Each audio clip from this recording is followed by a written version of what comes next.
அல்லேலூயா. Right. இயேசுவின் நாமத்தினால இந்த பெண்கள்லாம் அந்த குழந்தை பெற்று வளர்க்குறதெல்லாம் ரொம்ப கஷ்டமான காரியங்கள் நான் பார்த்தேன். அது ஆனால் அது அவங்க அவங்க அந்த பணம் ஏறுறவங்களுக்கு தேவன் கொடுத்த கிஃப்ட் மாதிரி அவங்க மட்டும்தான் அதில் எல்லாம் செய்ய முடியும். 50 பணம் 60 பணம்லாம் ஏறுறது ரொம்ப சங்கடம். நான் நான் 2 பணம் ஏறிட்டு காலெல்லாம் தொடையெல்லாம் கடுமையாக வலிக்க ஆரம்பிச்சிடும், ஏறுறது இல்லை. ஆனால் அதே மாதிரி பணம் ஏறுறவங்க பார்த்தீங்கன்னா 50 பணம் லேசாக ஏறி இறங்குவாங்க. ஒரு எண்ணெய் டப்பா நிறைய பயணியை வச்சுக்கிட்டு மேலேருந்து அப்படியே இறக்கிடுவாங்க. அவ்வளவு அதெல்லாம் தேவனுடைய கிருபைன்னு நினைக்கிறேன். அதே மாதிரி தான் இந்த குழந்தை உண்டாகிறது, அதுக்கப்புறம் அந்த குழந்தை கர்ப்பமாகிறது, அதுக்கெல்லாம் ரொம்ப ஜெபம் பண்ணணும். நம்ம குழந்தை இல்லை குழந்தைன்னு ஜெபம் பண்ணிட்டு அதெல்லாம் ஜெபம்லாம் கேட்கக்கூடாது. அதெல்லாம் வைராக்கியம் வேணும். அதுக்கெல்லாம் தேவனுக்கு பிரயாசம் எடுக்கணும், பக்தி இருக்கணும். அப்போ தான் குழந்தையெல்லாம் பெக்க முடியும். இல்லைன்னா சாரால் மாதிரி தான் அவனுக்கு பிள்ளைய தருவேன்னு வலுக்கட்டாயமாக சொன்னாலும் நாம் சிரித்தா நகைத்தாள்னு எழுதியிருக்கு. அந்த அளவுக்கு தான் விசுவாசம் இல்லாமல் முடிஞ்ச முடியாது.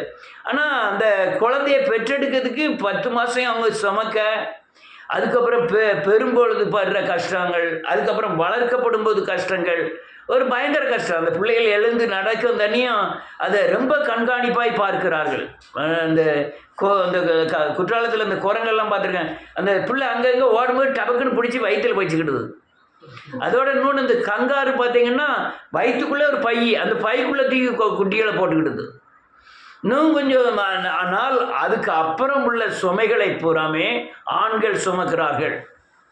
ஸ்கூலுக்கு சேர்க்கணுமா, பிள்ளைகளுக்கு முடியாத டிஃபன் இல்லையா, சட்டை இல்லையா, பென்சில் இல்லைனாலும் உடனே ஆம்பளையை கூப்பிட்டு தான் நீ உடனே அந்த பென்சில் வாங்கி கொடுங்க, அதை வாங்கி கொடுங்க, பிள்ளைய கொண்டு கொடுங்க. அதுக்கப்புறம் மொத்த சுமையும் ஆண்கள் சுமக்கிறார்கள், தகப்பன்மார். அப்போ ஒரு நல்ல தகப்பனாய் எங்கே அமைதாங்களோ அவங்க அந்த பிள்ளைகளுக்கு கொடுத்த தேவன் கொடுத்த கிருபையாய் நினைக்க தோணுகிறது. எனக்கு வீட்டில் எப்படி இருந்துட்டு போகிறாங்க எப்படியும் போகிறாங்கன்னா அது சரியில்லை. ஆனால் கரிசனை உள்ளவர்களாய் பிள்ளைகளை அல்லையா மனைவியை பராமரிக்கிற தகப்பன் அமைவது தேவ கிருபை இயேசுவின் நாமத்தினாலே. அநேகர் நன்றியோடு கூட துதிக்கிறேன். அதுவும் தகப்பன்மார்கள் வீட்டிலெல்லாம் பிரியாணி வாங்கிட்டு சொல்லுவாங்க. தகப்பன் அவருக்கு வாங்க மாட்டார், பிள்ளைகளுக்கு பூரா வாங்குவார். வாங்கிட்டு பிள்ளைகள் சாப்பிடுறத பார்ப்பார். சாப்பிடுறத பார்க்குறது மட்டும் இல்லை, பிள்ளைகளுக்கு ஆம்லேட் போட்டு கொடுக்க, வெங்காயத்தை வெட்டி கொடுக்க, சாப்பிடுறத பார்ப்பார்.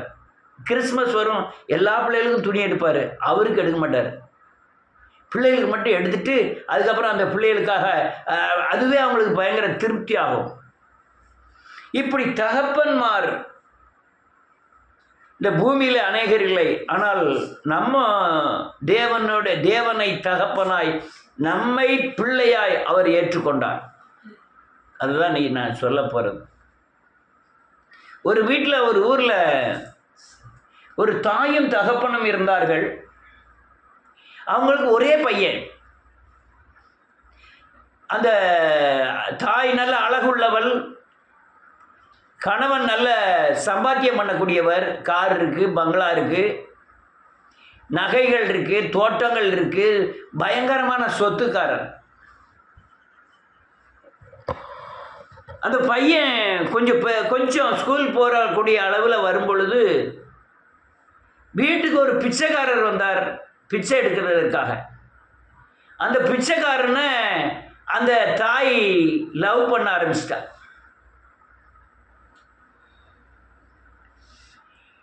உடனே இந்த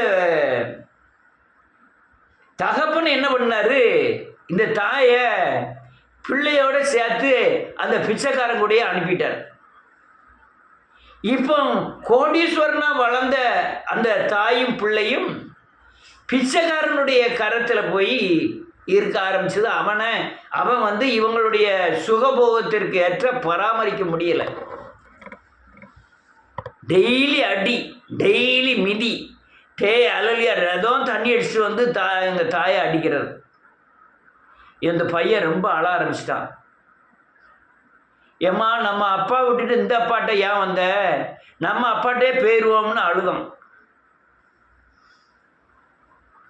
உடனே என்னையை ஏற்றுக்கொள்ள மாட்டார். நீன்னா உங்கள் அப்பாட்ட போ அப்படின்னு சொல்லி ஒரு அட்ரஸை எழுதி கொடுத்துட்டு அந்த அம்மா, இந்த ஊரில் இந்த தெருவில் இந்த இடத்துல உங்கள் வீடு இருக்குது, உங்கள் அப்பா மட்டும்தான் இருக்கார், இன்னும் கல்யாணம் முடியாமல் தான் இருக்கிறாரு, அதனால் நீ திரும்பி போ அப்படின்னு சொல்லி சொன்ன உடனே இவனுக்கு ஒரு பயம், நம்ம அப்பா நம்மளை ஏற்றுக்கொள்வாரா இல்லையா, நம்ம அம்மா இப்படி தப்பாக போய் நடந்துட்டாங்களே, அதனால் இந்த அப்பா ஏற்றுக்கிட்டுதாரா என்னமோ தெரியலையேன்னு சொல்லி ஒரு லெட்டரை எழுதுகிறான் அப்பாவுக்கு.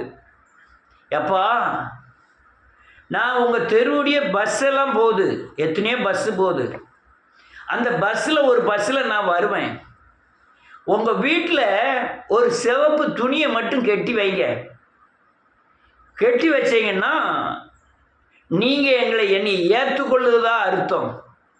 நான் உடனே இறங்கி அடுத்தால உங்களை வந்து பார்க்க வருவேன். ஆனால் அந்த துணி ஒன்று நீங்கள் கெட்டதுக்குண்டான அந்த அடையாளம் இல்லைன்னா நான் அந்த பஸ்ஸிலே அப்படியே போயிடுவோம்ப்பா அப்படின்னு சொல்லி ஒரு லெட்டரை எழுதியிருக்கேன். எழுதிட்டு குறிப்பிட்ட நாள் குறிப்பிட்ட தேதியில் ஒரு பஸ்ஸில் ஏறி போகிறான். ஊர் வாசலில் பார்த்தா பயங்கர கொட்டு மேளம் அதெல்லாம் அடிச்சிட்டு இருக்கு.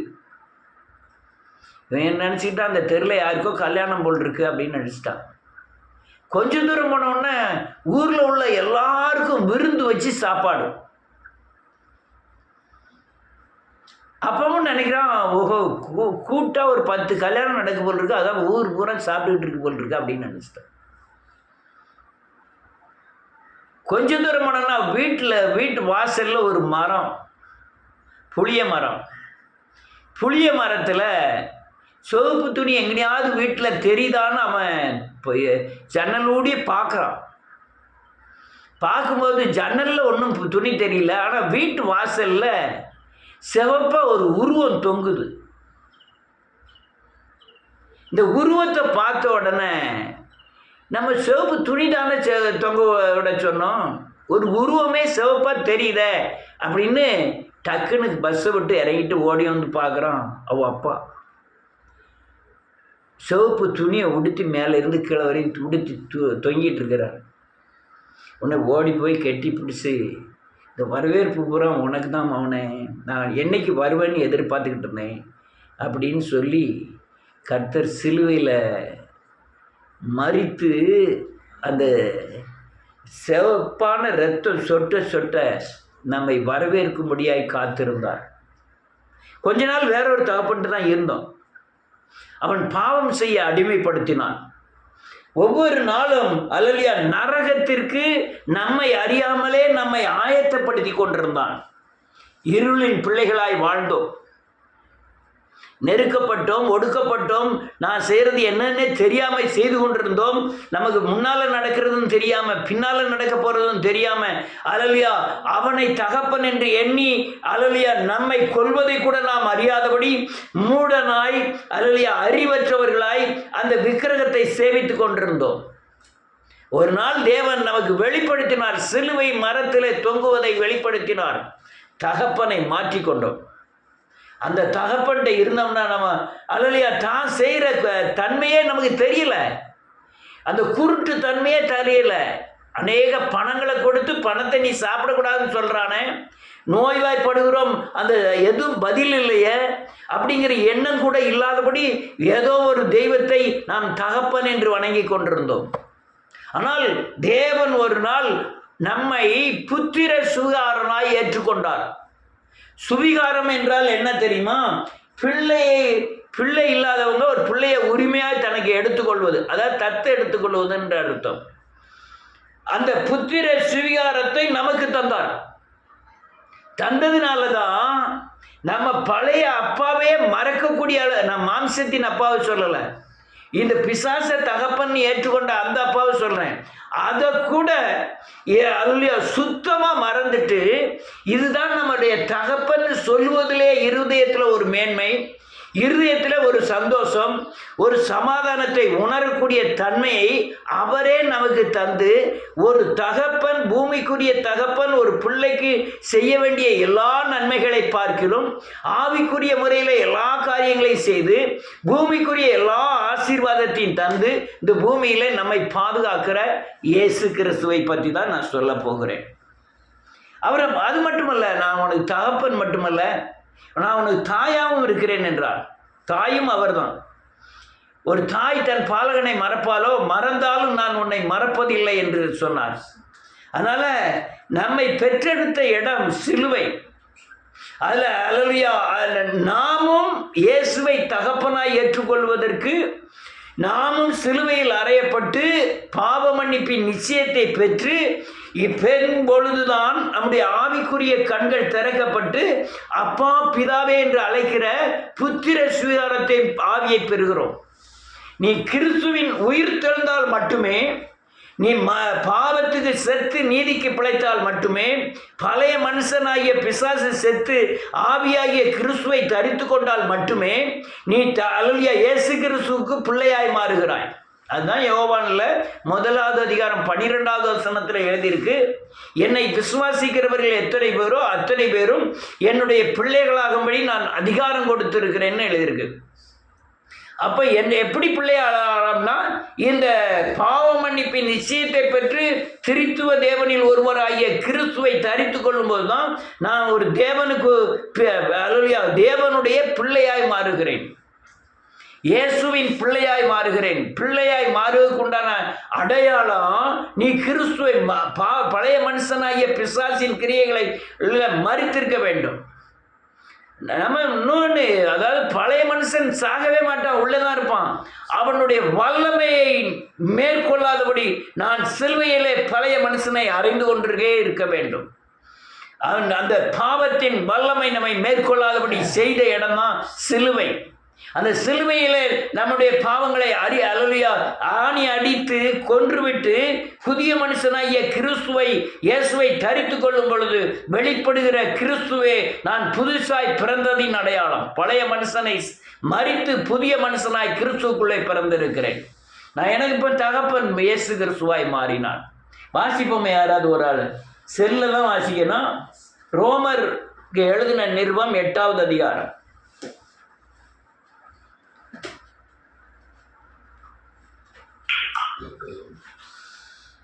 14வது வசனத்திலிருந்து 13 வாசிக்கலாம்.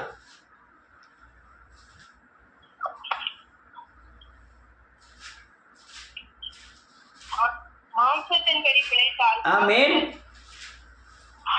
ஆவியினாலே சரீரத்தின் செய்கைகளை அழித்தால் பிழைப்பீர்கள். மேலும் எவர்கள் தேவனுடைய ஆவியினாலே நடத்தப்படுகிறார்களோ அவர்கள் தேவனுடைய புத்திரராய் இருக்கிறார்கள். வேதம் தெளிவா சொல்லுது பாருங்க. மாம்சத்தின்படி பிழைத்தால் நீங்கள் சாவீர்கள், ஆவியினாலே சரீரத்தின் செய்கைகளை அழித்தால் பிழை. அப்பதான் நீங்க தேவனுடைய பிள்ளையாய் மாறுகிறீர்கள். தேவ ஆவியின் நடத்துதலுக்கு உட்படுகிறோம். நான் இந்த சரீரத்துக்குள்ள தகப்பனை சொல்லல, ஆவிக்குரிய தகப்பனை சொல்லிட்டு இருக்கேன். நீங்க தேவ ஆவியினாலே, நான் எத்தனை செய்திகளை கொடுக்க தேவன் அனுக்கிரகம் பண்ணினார், அவ்வளவு தேவ ஆவியினால் நடத்தப்பட்டது. தேவ ஆவியினால் நடத்தப்பட்டதானால் நான் பிதாவை தேவனாய் ஏற்றுக்கொண்டதுனால தான் தேவ ஆவியினால் நடத்தப்பட முடிந்தது. அடுத்தால எழுதிருக்கு. ஆமென். நீங்கள் அடிமைத்தனத்தின் ஆவியை பெறாமல் பிதாவை என்று நான் அடிமைத்தனத்தின் ஆவியாகிய பிசாசை, விக்கிரகத்தை நான் தகப்பனாய் வைத்திருக்கும் வரை அவன் என்னை ஆண்டு கொண்டது பயம். நான் இந்த ட்ரெயினில் வரும்போது எத்தனையோ விக்கிரக கோயில்களை பார்த்து நல்லா சோடிச்சு லைட்டு கிட்டலாம் போட்டிருக்கு. ஆனால் உள்ளே போய் யார் படுக்க முடியும்? நைட்டில் நான் வேத கோயிலில் படுத்துக்கிடுவேன். அது காட்டுக்குள்ளே இருந்தாலும் வேத கோயிலில் படுக்கிறதுக்கு எனக்கு எந்தவித பயமும் இல்லை. எனக்கு பாதுகாப்பு அதிகம் என்று நினைக்கிறேன். பாதுகாப்பையும் தேவன் தருகிறார். ஆனால் விக்கிரக கோயிலில் போய் படுக்க முடியுமா? அப்போ அந்த பயத்தை கொடுக்குறான். எப்போதும் பயத்தை கொடுக்குறான். நீ இயேசுவை பூரணமாய் ஏற்றுக்கொள்ளும் வரை, அவனுடைய கிரியையாகிய பாவம் உனக்குள் இருக்கும் வரை பயம் உன்னை ஆளும். நீ தேவனை போல என்னைக்கு மாறுதியோ, அல்லையா தேவனுடைய ஆவியினால எப்ப நடத்தப்படுகிறாயோ அப்ப வரை உன்னை பயம் ஆண்டு கொண்டிருக்கும். அதுதான் அடிமைத்தனத்தின் ஆவி. எத்தனையோ பயங்கள், மரண பயம், எதிர்காலத்தை குறித்த பயம், சரீரத்தை குறித்த பயம், அல்லையா வாழ்க்கை குறித்ததான பயங்கரமான பயங்கள், அல்லையா இப்படி பயங்கள் ஆண்டு கொண்டே இருக்கும். அதனால நீங்க திரும்ப அல்லையா பயப்படுகிற ஆவியை பெறாமல் அப்பா பிதாவே என்று அழைக்கிற புத்திர சுவீகாரத்தின் ஆவியை பெற்றீர்கள். அப்ப பிரச்சனை என்னன்னா, நான் இதுவரை விக்கிரகத்தை தகப்பனாய் ஏற்றுக்கொண்டிருந்தேன், பழைய மனுஷனாய் வாழ்ந்து கொண்டிருந்தேன். நான் இப்பொழுது சிலுவை மூலமாய் இயேசுவை தரித்து கொள்ளும் பொழுது இயேசுவை தகப்பனாய் ஏற்றுக்கொள்ளுகிறேன். பழைய மனுஷனாகிய அந்த அப்பா பிதாவே என்று அழைக்கிற அந்த பேயை அப்பா அழைத்ததெல்லாம் ஒழித்து விட்டு தேவனை அப்பா என்று அழைக்கிறதற்காக எனக்குள்ள இருக்கிற கிறிஸ்து என்னை தேவனை நோக்கி நடத்துகிறார். அதான் சொல்லுது, பயப்படுகிற ஆவியை பெறாமல் நான் இப்ப அப்பா பிதாவே என்று அழைக்கிற புத்திர சுவீகாரத்தின் ஆவியை பெற்று தைரியமாய் வாழுகிறேன். புரிஞ்சுதா? அல்லேலூயா. நீங்க சும்மா தகப்பன்லாம் சொல்லுது பெரிய காரியம் இல்லை, அதெல்லாம் பெரிய இதே இல்லை. நீங்க தகப்பன்னு சொல்லலாம், அப்பா எசப்பா எசப்பான்னு சொல்லலாம். ஆனால் நீங்கள் அவருடைய சிலுவையை மையமாய் வைத்து வாழாவிட்டால், நீங்கள் பழைய மனுஷனை களைந்து போடாவிட்டால், அல்லையா புதிய மனுஷனாகிய கிறிஸ்துவை தரித்து கொள்ளாத வரை உங்களுக்குள்ள பயம் ஆண்டு கொண்டிருக்கும். பயம் இருக்கும் வரை நீ பிசாசின் பிள்ளையாக தான் இருக்கிறாய். பயம் இருக்கும் வரை என்று ஏன் சொன்னா, பயப்படுகிறது ஆவி. அதனால அந்த ஆவிக்குள் இருக்கும் வரை நான் பிசாசின் பிள்ளையாய் இருக்கிறேன். பயப்படுகிற ஆவியை பெறாமல் நீ என்னைக்கு புதிய மனுஷனாகிய கிறிஸ்துவை தரித்துக் கொள்ளுகிறீங்களோ அப்பதான் பிள்ளைங்கிற உரிமையாகிய முத்திரையை குத்தப்படுகிறீர்கள். குத்தப்பட்டு புத்திர சுவீகாரத்தின் ஆவியை பெறுகிறோம்.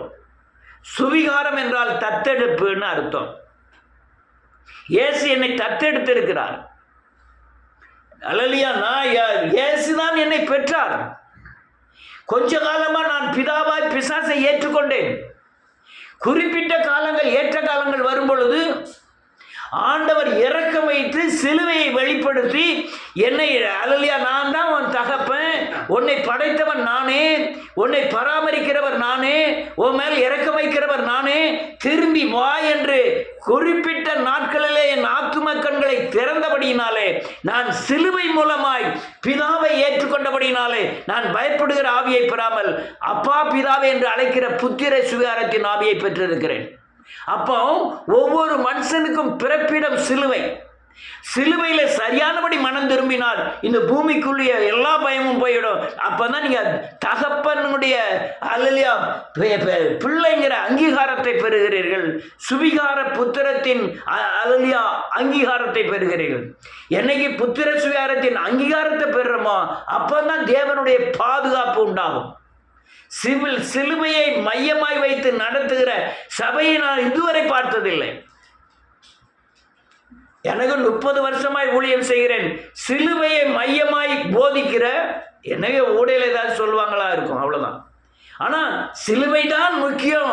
அங்கதான் மறுபிறப்பு, அங்கதான் பழைய மனுஷன் கொல்லப்படுகிறான், அங்கதான் பிசாசை கொன்று இயேசுவை தரித்து கொள்ளுகிறான். இந்த காரியங்களை போதிக்கிற சபைகள் பார்க்கிறது ரொம்ப கஷ்டமாக இருக்கிறது.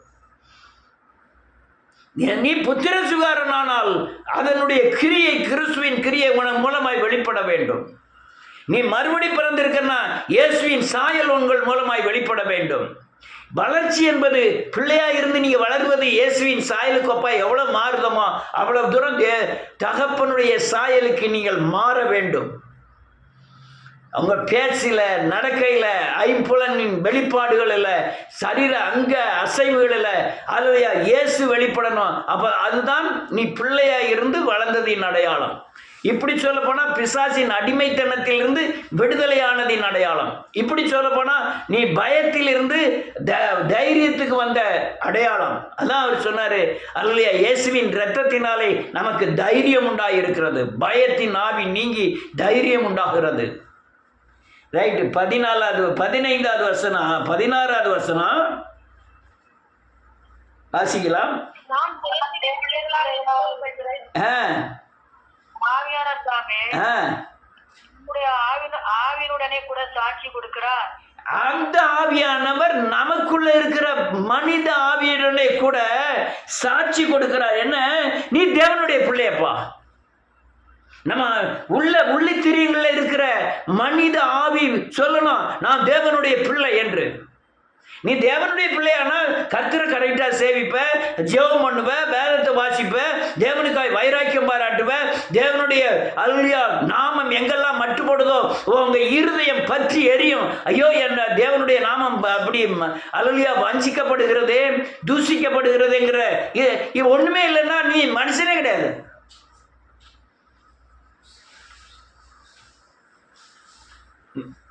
தேவனிடத்தில் எல்லாத்தையும் பெற்று அப்பா பிதாவை என்று அழைக்கிற புத்திர சுகாரத்தின் ஆவியை பெற்றது மட்டுமல்ல, சுதந்திரம் இதுதான்.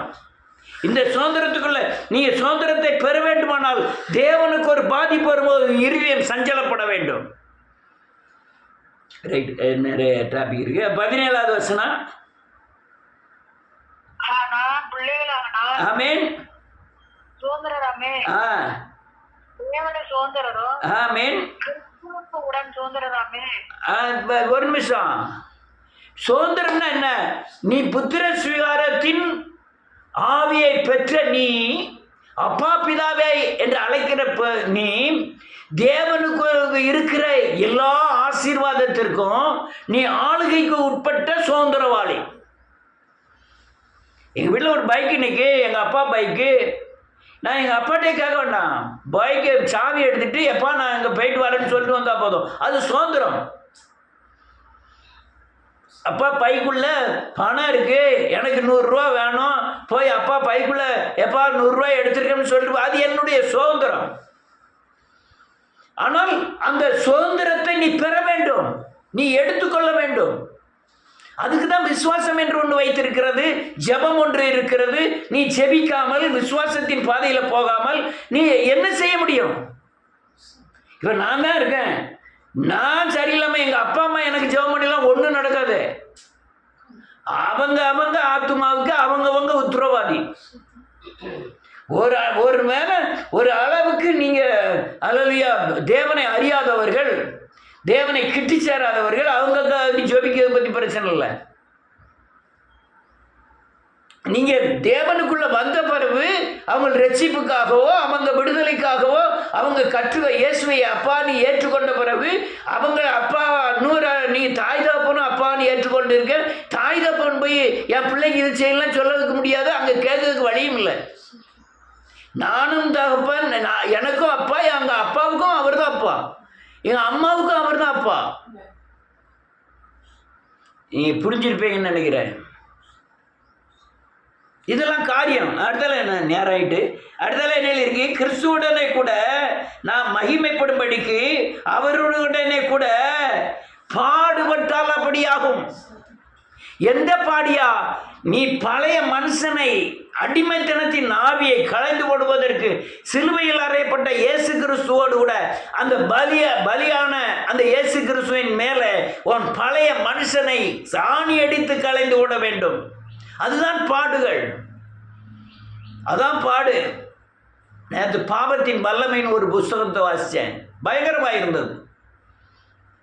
அதுதான் பவுல் எழுதின வார்த்தை. நான் விரும்பாத செய்த அது வல்லமை, பிசாசின் வல்லமை ஒரு மனுஷனை, அதுவும் பரிசுத்தவானை, அதுவும் பைபிள்ல அநேக மனிதனை நடத்தின மனுஷன் எழுதுகிறாரு. நான் விரும்பல, ஒரு கிரியை எனக்குள்ள இருக்கு, அந்த அறிவாது வேணுமே. தேவ வசனத்துக்கு விரோதமா நான் செஞ்சுக்கிட்டு இருக்கேங்கிற அறிவே இல்லைன்னா நீ பிரயோஜனமே கிடையாது. நான் போற வழி சரியான வழிதானா அறிந்து கொள்ளக்கூடிய பலன் இல்லையா, வேஸ்ட்.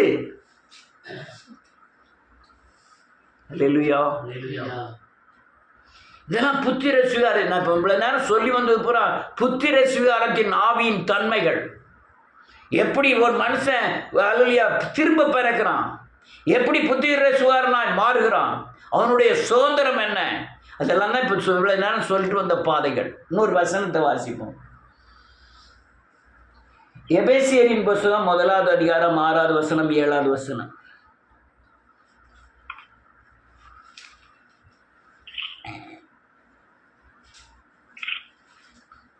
வாசிக்கலாம் யாராவது? 5, 6, 7. இப்படிப்பட்ட இல்ல, 5 எபேசியர் 1வது அதிகாரம் 5, 6, 7. அல்லாத அறிஞர்களுக்கு ஆ 1 அதிகாரம் 1வது அதிகாரம் 1வது அதிகாரம். பிரியமானவருக்குள் ஆ தாம் தமக்கு தந்தருளின கிருபையின் மகிமைக்கு புகழ்ச்சியாக. நல்ல கேளுங்க. பிரியமானவருக்குள், தேவனுக்குள் தாம் அவர் நமக்கு எனக்கு தந்தரின அவருடைய கிருபையின் மகிமையின் புகழ்ச்சிக்காக. அடுத்தல தம்முடைய தயவுள்ள திட்டத்தின்படியே நம்மை இயேசு கிறிஸ்துவின் மூலமாய் ஆமென் புத்திரராகும்படி முன்குறித்திருக்கிறார். எவ்வளவு தெளிவா எழுதுறாரு பாருங்க பவுல். அவருடைய தயவுள்ள சித்தத்தின்படி,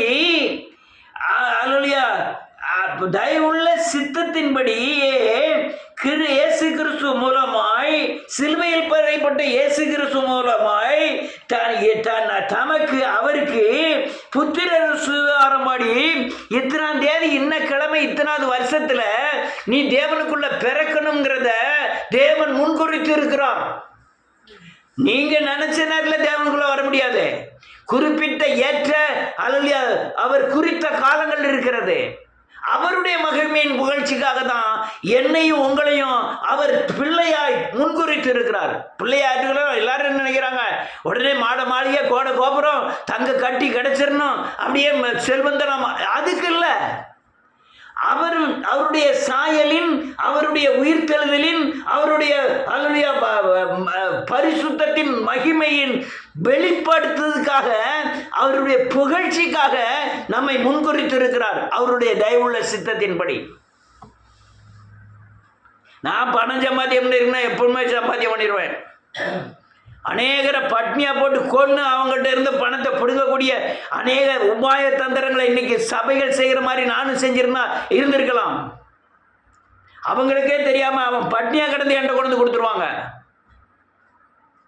ஆனால் அது தேவ மகிமைக்கு புகழ்ச்சியாக மாறாது. நான் தேவனுடைய பிள்ளையாகவும் இருக்க முடியாது. அடுத்த எழுதிருக்கு 7வது வசனம். அவருடைய கிருபையின் ஐஸ்வரியத்தின்படியே ஆமென் இவருடைய இரத்தத்தினாலே மன்னிப்பாகிய மீட்பு இவருக்குள் நமக்கு உண்டாயிருக்கிறது. இது செல்வம், அல்லது உலக ஆசி இதெல்லாம் சொல்லல. அவர் கிருபையின் ஐஸ்வர்யமாகிய இரத்தத்தினாலே பாவ மன்னிப்பாகிய மீட்பு தான் கிருபையின் ஐஸ்வர்யமா. இந்த பாவ மன்னிப்பின், பாவத்திலிருந்து மீட்கப்பட்டதின் பிரதிபலிப்பு தான் தண்டனையிலிருந்து தப்பிப்பது. அது பெரிய உலகத்தில் பயங்கரமான ஆசீர்வாதங்கள். நான் பண்ணாத அட்டுழியம் இல்லை. ஆனால் அதுக்கு ஏற்ற தண்டனையை என் கூட சேர்ந்து அனுபவிக்க பார்த்தேன். ஆனால் அந்த தண்டனையில் கொஞ்சம் கூட என் மேலே வந்து விழலை. ஏன்னா அதான் எனக்கு ஐஸ்வர்யம். எத்தனையோ கேடுபாடுகள், எத்தனையோ நஷ்டங்கள், எத்தனையோ பேர் நஷ்டப்பட்டார்கள், எத்தனையோ பேர் அவமானப்பட்டார்கள், எத்தனையோ பேர் அடி வாங்கினார்கள் சரீரத்தில். ஆனால் என் கூட செய்தவனுடைய முடிவை பார்த்தேன். அதில் ஒரு விளிம்பு கூட நான் சந்திக்காதபடி அந்த தண்டனையை தேவன் ஏற்றுக்கொண்டார்களா? அதுதான் எனக்கு ஐஸ்வர்யம். அதுதான் எனக்கு மேன்மை. இந்த உலகத்தில் பெரிய மேன்மை என்னன்னா அந்த ஐஸ்வர்யம். நான் புத்திரனானதின் ஐஸ்வர்யம், ஆசீர்வாதத்தின் ஐஸ்வர்யமே அவர் பாவ மன்னிப்பாகிய மீட்பு எனக்குள்ள வந்துட்டு, எனக்குள்ள வந்ததுனால நான் எந்த காலத்தில் அந்த தண்டனைக்கு என் தகப்பன் செய்த பாவத்திற்கோ அல்லது 4ஆம் தலைமுறை வரை செய்த எந்த சாபத்திற்கோ அந்த தண்டனை அனுபவிக்க வேண்டிய அவசியம் இல்லை. கிதியோன் செய்த அல்லது பயங்கரமான தவறினால 70 பிள்ளைகளை ஒரே கல்லில் வெட்டி கொண்டு போட்டாங்க. தாவீது பண்ணின தவறுக்காக அவன் பிள்ளைகள் பயங்கரமாய் வேதனை அடைந்தது. எல்லாம் வேதத்தில் நீங்கள் பார்க்கலாம். ஆனால் புதிய ஏற்பாடு அப்படி இல்லை. நீங்கள் சரியானபடி மனம் திரும்பினா இந்த ஐஸ்வர்யத்தை தூரப்படுங்க. அது அஞ்ஞானிகள் நாடி தேடுகிறார்கள். அது ஏற்ற நேரத்தில் காக்கை குஞ்சுகளையும் சாலமோன் ராஜாவையும் தேவன் உத்தரவாதம் பண்ணினார். அப்படி உன்னை ஆசீர்வதிப்பேன் என்று வாக்கு பண்ணி இருக்கிறார். முதல்ல பாவ மன்னிப்பாகி மீட்பை அடைங்க. அடைஞ்சாதான் உங்கள் ஆத்ம கண்கள் திறக்கப்படும். புத்திர சுகாரத்தின் ஆசீர்வாதத்தை நீங்கள் சுதந்திரிக்க முடியும். இல்லைன்னா சுதந்திரிக்க முடியாது. நான் ரொம்ப நேரங்களாவது வசனத்தை சொல்லி முடிக்கிறேன். ஒரு வசனத்தை வாசிப்போம். அல்லையா, கலாத்தியரின் புஸ்தகம் 4வது அதிகாரம்.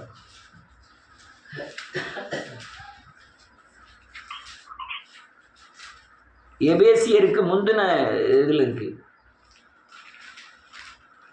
4வது அதிகாரம் 3வது வசனத்திலிருந்து.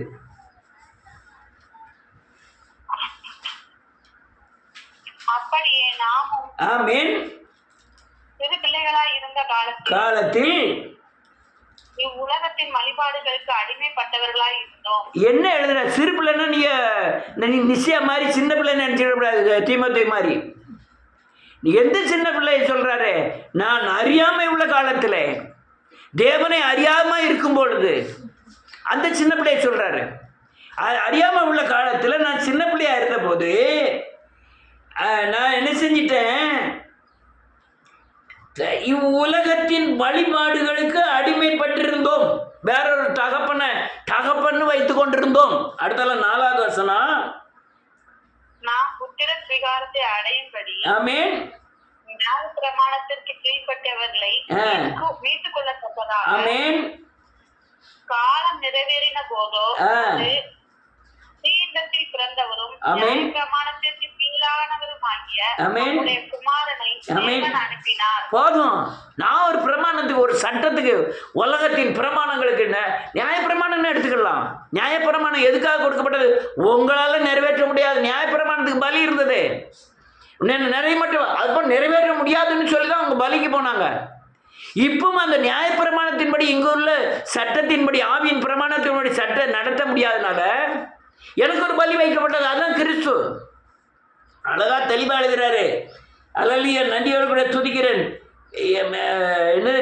நியாயப்பிரமாணத்துக்கு கீழ்ப்பட்டவர்களை மீட்டுக்கொள்ளத்தக்கதாக காலம் நிறைவேறும் போது சிறியினிடத்தில் பிறந்தவரும் நியாயப்பிரமாணத்திற்கு கீழ்ப்பட்டவருமாகிய தம்முடைய குமாரனை தேவன் எனக்கு அனுப்பினோர். நீங்க பிரமாணங்கள்லாம் கைகொள்ள முடியாதுன்னு சொன்னா அவர் அனுப்பிட்டார். தன் பிள்ளையை அனுப்பிட்டாரு. புத்திர சுகாரத்தின் பிள்ளையை புத்திர சுகாரமாய் தத்தெடுத்த பிள்ளை மாதிரி புத்திர சுகாரமாய் என்னை தத்தெடுக்க முடியாது. தேவன் பிதா கொண்டும் பிறகல. பிதா ஏன் சிறின்னு எழுதப்பட்டிருக்கு? அவர் ஆவியினாலே பிறந்ததுனால புத்திர சுகாரம். தத்தெடுத்த மாதிரி தான். யாரு? மரியாள் தத்தெடுத்த மாதிரி தான். பெற்றாலும் சரி, அது தத்தெடுத்த மாதிரி தான். ஆவியினாலே பிறக்கப்பட்ட பிள்ளை. நான் புத்திர சுகாரத்தை பெற்றுக்கொள்ளும்படியாய் தேவன் மரியாளிடத்தில் ஒரு குழந்தையை தத்தெடுக்கும்படியாய் ஒரு பிள்ளையை பிறந்தது. பிறந்த மட்டுமல்ல, அவர் குமாரனை அனுப்பினார். 6வது வசனம். மேலும் நீங்கள் புத்திரராய் இருக்கிறபடினால் ஆமென் அப்பா பிதாவே என்று கூப்பிடத்தக்கதாக தமது குமாரனுடைய ஆவியை ஆமென் எங்களில் அனுப்பினார். நீங்க அப்பான்னு தெளிவா புரிஞ்சுக்கிட்டதுக்கு தான் இந்த சத்தியம். புரிஞ்சுக்கிட்டு நீங்க அப்பான்னு கூப்பிடுறதுக்கு தான் தேவன் தன்னுடைய குமாரனின் ஆவியை என் இருதயத்தில் ஊற்றிருக்காரு. எதுக்காக நான் யாரை அப்பான்னு கூப்பிட்டுக்கிட்டு இருந்தேன், இப்போ யாரை அப்பான்னு கூப்பிடுதேன், எந்த வழியில் அப்பாவுன்னு கூப்பிடுதேன், நான் கூப்பிடுறதுக்கு காரணம் என்ன, நான் அப்பான்னு கூப்பிட்ட பிறகு என்ன ஆசீர்வாதத்தை பெற்றிருக்கிறேன், என் தண்டனை நீக்கப்பட்டது தான் ஆசீர்வாதம், அதுதான் ஐஸ்வர்யம். இதெல்லாம் புரிந்து கொள்ளும்படியாய் இன்னும் புரிய வேண்டிய காரியம் அநேகம் இருக்கிறபடியினாலே குமாரனின் ஆவியை என் இருதயத்திலே ஊற்றி இருக்கிறார்.